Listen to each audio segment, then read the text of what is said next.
ആരാണ്ടാ പോണത്? സുകുമാരനാണാ? ആ അതെ. നിന്റെ കയ്യിൽ എന്നതാണ്? ഇങ്ങാട്ട് വന്ന്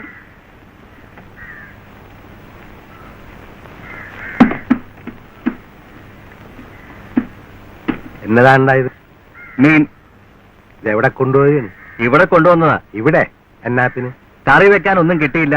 മീൻ ഉണ്ടെങ്കിൽ കൊടുത്തയക്കാൻ മുതലാളിയുടെ ഭാര്യ പറഞ്ഞിട്ട് മുതലാളി ഷാപ്പിൽ നിന്ന് തന്നയച്ചതാ.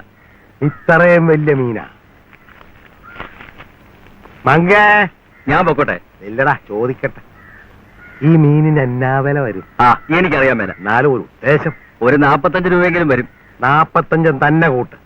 ഉമ്മക്കിത് എത്ര കഷ്ണായിട്ട് മുറിക്കാം? ഷാപ്പില് മുറിക്കണ കണക്കാണ് ചോദിക്കണത്. ഷാപ്പിലെ കണക്കനുസരിച്ച് ഒരു 16 കഷ്ണമെങ്കിലും കിട്ടും. 16. ഒരു കഷ്ണത്തിന് എന്നാ വില വരും? ഉദ്ദേശം മതി. കാണുമ്പല്ലേ 7 രൂപ കുറഞ്ഞത്. അപ്പ 16 7. മുതലാളിനെ കൂട്ട്. കണക്ക് പിടിയില്ലല്ലേ? 16 7 112 രൂപ വരും. ഇനി ഇത് കറിയാക്കണേന് എന്നാ ചെലവ് വരും? ഉപ്പ്, മുളക്, എണ്ണ, മല്ലി, കൊടംപുളി. നെല്ല് ഒന്നുകൂടെ പറ. ഉപ്പ്, മുളക്, എണ്ണ, മല്ലി, കൊടംപുളി. നെല്ല് ഒന്നുകൂടെ പറ. ഉപ്പ്, മുളക്, എണ്ണ, മല്ലി, കൊടംപുളി. ഓവേ. ഇനിയും പറയണ? ഒരു കാര്യവും ഇല്ലേ? നിന്റെ വായിന്ന് ചാണപ്പുളി വീഴുവാന്നറിയാനാണ് ഞാൻ ഈ പറച്ചിലൊക്കെ പറയിപ്പിച്ചത്. എന്റെ വായിൽ എവിടെയാണ് ചാണപ്പുളി? എടാ, നീ 3 പ്രാവശ്യം പറഞ്ഞു. 3 പ്രാവശ്യവും കൊടംപുളിയാണ് പറഞ്ഞത്, ചാണപ്പുളി പറഞ്ഞില്ല. അപ്പൊ നീ ഷാപ്പിൽ ദിവസവും കൊടംപുളി ഇട്ടാണ് പെരുമാറണമെന്ന് തെളിഞ്ഞ കൊടംപുളിക്ക് ഇപ്പൊ എന്നാ വിലയാണെന്നാണ് നീ കരുതിയിരിക്കണത്?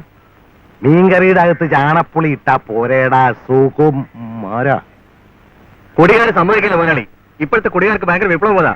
അവര് വഴക്കുണ്ടാക്കും. എടാ മണ്ട, വഴക്കുണ്ടാക്കണവരെ കാണിക്കാൻ വേണ്ടി 2 കഷ്ണം കൊടംപുളി എടുത്ത് കീറി കറിയുടെ അകത്ത് മുക്കി മാറ്റത്തിടെ കരയെ കയറ്റി വെച്ചേക്കണം. കറിയുടെ അകത്ത് ചാണപ്പുളിയാണെന്ന് പറയണവനെ അതെടുത്ത് കാണിച്ചേച്ച് തിരിച്ച് അവിടെ തന്നെ വെച്ചാ പോരെ. അങ്ങനെ സൂക്ഷിച്ചു വെച്ചേക്കുകയാണെങ്കിൽ 2 ആഴ്ച തിരിക്കും. അറിയായ? അതൊക്കെ മുതലാളി ചെയ്താൽ മതി, ഞങ്ങൾക്ക് ബുദ്ധിമുട്ടാ. ഞാൻ ചെയ്തിട്ടുള്ള കാര്യം തന്നെ എന്നടാ പറയണത്. അതൊക്കെ പോട്ടെ. ഇതിന് കറിച്ചെലവെന്നാ വരും? അനുസാരിക്ക്. ഒരു 11, 11.5, 11.75. വേണ്ട, 12 പിടി. 45 രൂപ മീൻ, 12 രൂപ അനുസാരി. 45ഉം 12ഉം. ആ കൂട്ടിക്കോ.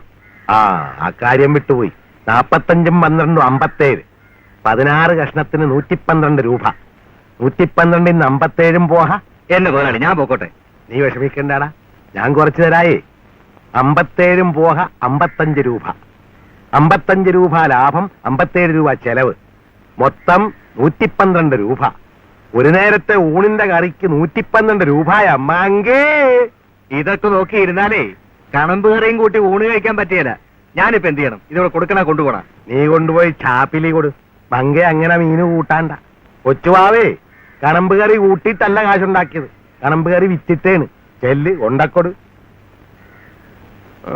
ഉടനെ ഇവിടെ വെള്ളം പൊങ്ങിയാടാ. നീ കറി യൂണിയൻകാരനാണല്ലോ. ഒന്നൂടെ പൊക്കി കുത്തിക്കോ. അല്ലെങ്കിലേ സുകുമാരാ, അത് ഉരിഞ്ഞ് തലയെ കെട്ടിക്കും. തുടക്കട.